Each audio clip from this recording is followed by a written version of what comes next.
এক অল্প বুদ্ধি সম্পন্ন যুবক একজন মুনির নিকট গিয়ে ঈশ্বর সম্পর্কে জানতে চাইলেন। মুনি জিজ্ঞেস করলেন, ঈশ্বরকে তোমার কি দরকার? যদি বিশেষ কোনো দরকার না থাকে তবে ঈশ্বর দেখা দেন না। যুবকটি উত্তরে জানাল, তার দেখার ভীষণ ইচ্ছে। ঈশ্বরকে দেখতে চাই। মুনি বললেন, চাইলেই তো আর দেখা যায় না, দেখার জন্য ব্যাকুল হতে হয়, তবেই দেখা যায়। যুবক বলল, আমি অনেক ব্যাকুল হয়েও কোনো ইঙ্গিত পাইনি। তিনি কোথায় থাকেন? মুনি উত্তর দিলেন, তা কেন, তিনি তো সর্বভূতে বিরাজমান। তোমার দেখার মতো চোখ এখনও জেগে ওঠেনি, তাই দেখতে পাচ্ছ না।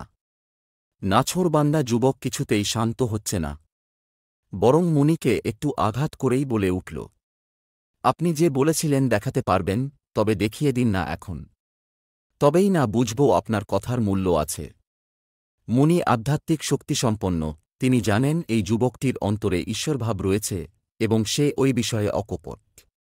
তাই তিনি যুবককে শান্ত হতে বললেন, আহা, ধৈর্য ধরো, সবুরে মেওয়া ফলে।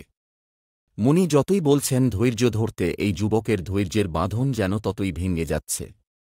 যুবকটি আরও বেশি অস্থির হয়ে পড়ছে। অবশেষে মুনি তাকে একটি দিন ধার্য করে দিলেন এবং বললেন, ওই দিন ঈশ্বরের দেখা মিলবেই।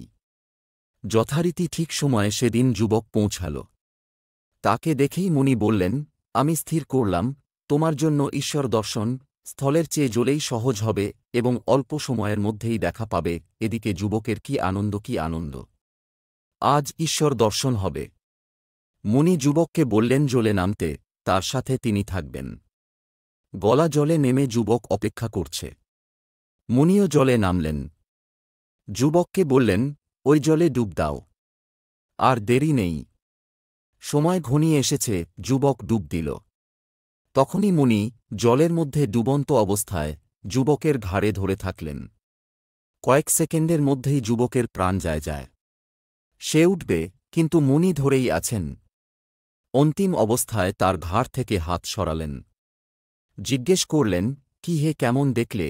যুবক উত্তর দিল, কি আর দেখব, এদিকে আমার প্রাণ যায়, আমি কিছুই দেখিনি। মুনি তখন স্নেহের সুরে ব্যাখ্যা করে বুঝালেন, দেখো হে, যখন হৃদয় পূর্ণ পবিত্র হবে, সাধনায় মগ্ন হবে, আর ঈশ্বরের জন্য তোমার প্রাণ যায় অবস্থা হবে, যেমনটি জলের ভিতরে থেকে বাঁচার জন্য তোমার হয়েছিল, ঠিক তখনই বুঝবে ঈশ্বর দর্শনের সময় এসেছে এবং সকল যুক্তিতর্ক এমনিতেই দূর হয়ে যাবে।